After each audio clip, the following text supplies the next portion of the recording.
Hi everyone, welcome back to my new mini blog. আজকে আমরা একটু গেছিলাম, আমার সাথে ছিল মা বাবা, সাথে গেছিলাম একটা কাজের উদ্দেশ্যে বেরিয়েছিলাম। তো যেতে যেতে গাড়ির ভেতর থেকে প্রাকৃতিক দৃশ্যটা জাস্ট ক্যাপচার করছিলাম। আর আজকে এই কাজটা একটু দূরেই ছিল আমাদের বাড়ি থেকে। তো যেতে যেতে জাস্ট এত গরম পড়েছিল, আর কি বলবো, গরমের মধ্যে ফাঁকে এই মালাই কুলফিটা আমি খেয়েছিলাম। কাজ শেষে তারপর আমরা লাঞ্চের জন্য বেরিয়েছিলাম হচ্ছে একটা রেস্টুরেন্টে। তো তোমরা আশা করি বুঝতেই পারছো আমরা কোন রেস্টুরেন্টে এসেছি এত ভিড় দেখে। আর এটা ব্যারাকপুরে এত ভিড় কোন রেস্টুরেন্টে হয় সবাই জানে। তো আমাদেরকে দোতলাতে, যেহেতু নিচের কোনো ফাঁকা ছিল না, এই জন্য আমাদের দোতলাতে বলেছিল যেতে। দোতলায় গেছিলাম, আমাদের সাথে আরও অনেকজন ছিল, একসাথে সবাইকে লিফটে উঠিয়েছিল। তারপর আমার সাথে আমার ছিল মা বাবা, একটু ক্যাত মারতে মারতে ছবিও তুলছিলাম, ভিডিও করছিলাম। বাবা ঢুকছে, সাথে সাথে মাও, আর পেছন পেছন আমি আসছিলাম। তারপর ওরা আমাদের জন্য, যেহেতু 3 জন ছিলাম আমরা, তো 3 জনের জন্য সেরকম কোনো ছিল না, বলছিল একটু ওয়েট করতে। সবাই জানো যে দাদা বৌদিতে গেলে একটু ওয়েট না করলে হয় না, সবাইকেই দায়ী থাকতে হয়, ওয়েট করতে হয়। তো অ্যাট লাস্ট আমাদেরকে নিয়ে গেল, 3 জনের একটা খালি সিট পাওয়া গেছিলো। তো দেন চলে যাচ্ছে মা বাবা, পেছন পেছন আমিও যাচ্ছিলাম। আর সাথে আমার বাবাও ছিল, খুব খুশি হয়েছিল, মাও খুব খুশি। আর গিয়ে ওরা অ্যাকচুয়ালি এর আগের বারও একবার এসেছিলাম, তো ওটাই বলছিল যে আগে আমরা এইখানেই মানে আমরা বসেছিলাম। তো আমি বললাম না, এটা তার উপরের ফ্লোরটা ছিল, এটা তার নিচের ফ্লোর। তো গিয়েই তারপর এই যে আমরা বসলাম এখানে, মেনুটা জাস্ট ওপেন করলাম। আমি তো বিরিয়ানি লাভার, তো বিরিয়ানি ছাড়া আমার অন্য কিছু অপশানসে আসেই না।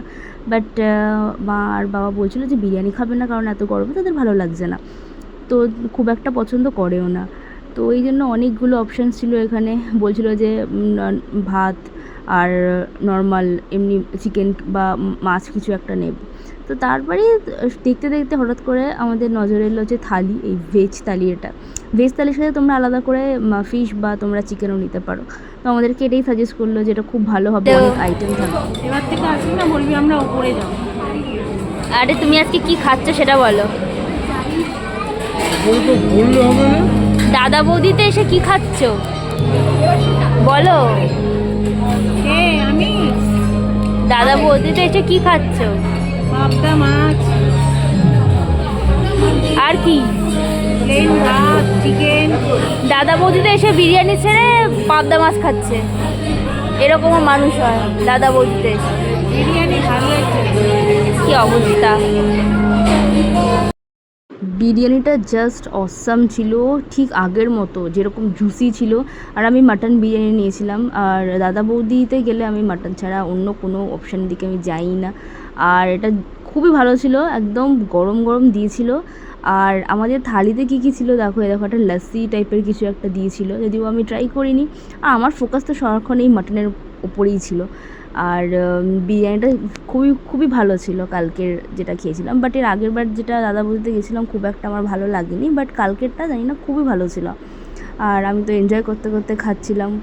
আর সাথে থালিটাও আমার না খুবই ভালো লেগেছিলো। তোমার থালিটা জাস্ট দেখাই, মানে কতগুলো আইটেম ছিল, মানে খুবই ভালো, মানে প্রচুর কটা আইটেম দিয়েছিল, ভীষণ ভালো। আর আমি তো এখানে খেতে ব্যস্ত হয়ে গেছিলাম, খুবই ভালো লাগছিলো আমার খেয়ে। যাই হোক, তোমাদের কার কার দাদা বৌদির বিরিয়ানি ভালো লাগে কমেন্টসে জানিও।